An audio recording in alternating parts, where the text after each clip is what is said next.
होगा विपक्ष में, जो हमेशा अपने बयानों से देश की जनता को हमेशा गुमराह करने का काम, अच्छा, कभी सफल नहीं रहा। 2012-13, 2011-12 का आंदोलन अन्ना जी का दिल्ली में, वो किसके खिलाफ था? वो क्या किया था? इतिहास गवाह है कि कांग्रेस जिस प्रदेश में रही है और वहां से वो चली गई तो दोबारा नहीं आई। वहां पे कोई न कोई सरकारें रही है, चाहे उत्तर प्रदेश की रही हो। उत्तर प्रदेश में अभी हमारे समाजवादी पार्टी कह रहे उत्तर प्रदेश में एक बार सपा, एक बार बसपा, एक बार सपा, एक बार बसपा। ये बता दीजिए, यहाँ वोट चोरी नहीं था, कांग्रेस तब नहीं वोट सकती थी भाई? कांग्रेस क्यों नहीं आई वहां पे? कांग्रेस को लोगों ने क्यों नहीं लाइक किया? बिहार की बात है, बिहार में देखिए लालू जी की सरकार रही, इतना करप्शन रहा। उसके बाद चलो आसाम में जाओ, राजस्थान में जाओ, महाराष्ट्र में जाओ, पश्चिमी बंगाल में जाओ, जैसे दीदी आ गई कांग्रेस वहां लॉलीपॉप के लिए तैयार बैठी, कभी कहीं लॉलीपॉप।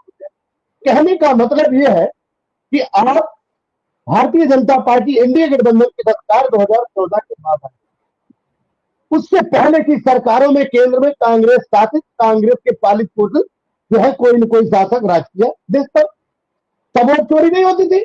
एक घटना मैं बताना चाहूंगा, 1977 की घटना है। जयप्रकाश नारायण के आंदोलन के बाद जब कोर्ट ने हस्तक्षेप किया, इंदिरा गांधी को जो जेल में जाना पड़ा था, तो याद करिए 1977 का वो प्लेन हाइजैक, दो व्यक्ति थे, देवेंद्र और दूसरा नाम याद नहीं है। प्लेन में जो 130 यात्रियों से भरा हुआ यात्रियों को गन पॉइंट पे ले लिया और उसमें संजय गांधी के नारे, इंदिरा गांधी के नारे लगाए जा रहे थे। उस समय उत्तर प्रदेश के मुख्यमंत्री राम नरेश यादव भी स्वर्गीय थे, और किस तरह की करके जो है उन्होंने कहा नहीं जी, प्लेन को जो है आप नेपाल लेके चलिए। उसके पायलट ने कहा भाई चला ईंधन नहीं है, हम नहीं ले जा सकते। फिर अंतोगत्ता उसको बनारस में उतारा गया। तो मुख्यमंत्री उत्तर प्रदेश के राम नरेश यादव के सामने बात हुई कि इंदिरा जी को जेल से छोड़ा जाए और जो सरकार है वो इस्तीफा दे। ऐसा कुछ नहीं हुआ। उसके बाद चुनाव उत्तर प्रदेश का होता है, जो चुनाव होता है, चुनाव के बाद जब कांग्रेस की सरकार बनती है तो उसमें उन दोनों को जो है विधायक बना करके उनको सम्मान देने का काम कांग्रेस पार्टी करती है। ये संविधान बचाने की बात करते हैं। अरे इनके रग रग में सारी चीज भरा हुआ।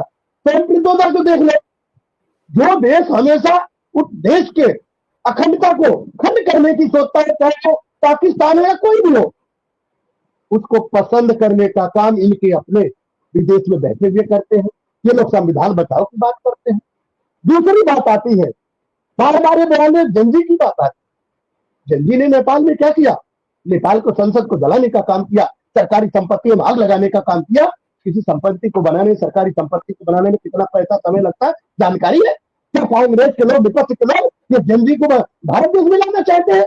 और जब 1975 में देश में इंदिरा गांधी ने इमरजेंसी लगाया तो क्या हुआ था? उसकी कल्पना कोई कर सकता है? इसलिए तो उन्होंने वहां पे वोट चोरी नहीं किया था, सरकारी खजाने से जो जीता था। अगर वहां पे अब देखिए मजे की बात, जो जज था उत्तर प्रदेश का, जिसने इंदिरा गांधी को बयान देने का काम किया था, उसको किस तरह का कांग्रेस ने जो है करने का काम किया। तो ये तमाम वो बातें हैं। कांग्रेस से तो ये उम्मीद नहीं है कि देश संविधान के साथ ऐसा कुछ हो। हाँ ठीक है, लाडले हैं, प्यारे हैं, माता जी के हैं, कांग्रेस के लाडले हैं, आप करिए, लेकिन देश के युवाओं के साथ खिलवाड़ मत करिए। युवा ही है, युवा ही वो शक्ति है। जो इधर हवा जल जाता है ना, उधर रुख बदल जाता है। तो देश का युवा पसंद मोदी जी है, इसमें कोई शक नहीं है। और नहीं तो चर्चा कर लो। अभी हमारे भाई बता रहे थे अभी दिल्ली में चुनाव हुआ, आप बताइए क्या निकला? 4 में से 1 वो भी लेके वाइस प्रेसिडेंट का। तो वह और हमारे ये कांग्रेस के साथी कह रहे हैं 38 साल। अरे भाई जो उसमें है वोट डालने का अधिकार दे रहे हैं, 38 हो, 26 हो, 25 हो, 18 हो, 22 हो, इससे क्या फर्क पड़ता है? आप तो चुनाव हार रहे हैं ना। तो इसका मतलब 2014 से पहले जिन राज्यों में आप चुनाव हारते थे, अब यहाँ वोट कटिंग नहीं होता था, वहां बूथ नहीं लौटे जाते थे। वो जो राज्यों में सरकार बनती थी, ईमानदारी की सरकार बनती थी। लेकिन इसलिए आप बोल रहे हैं कि दर प्रतिदर आप चुनाव हार रहे हैं। हार की थाने का गुस्सा हम पे क्यों उतार रहे हो? धन्यवाद धन्यवाद। थाने का गुस्सा हम पे क्यों उतार रहे हो भार्गव?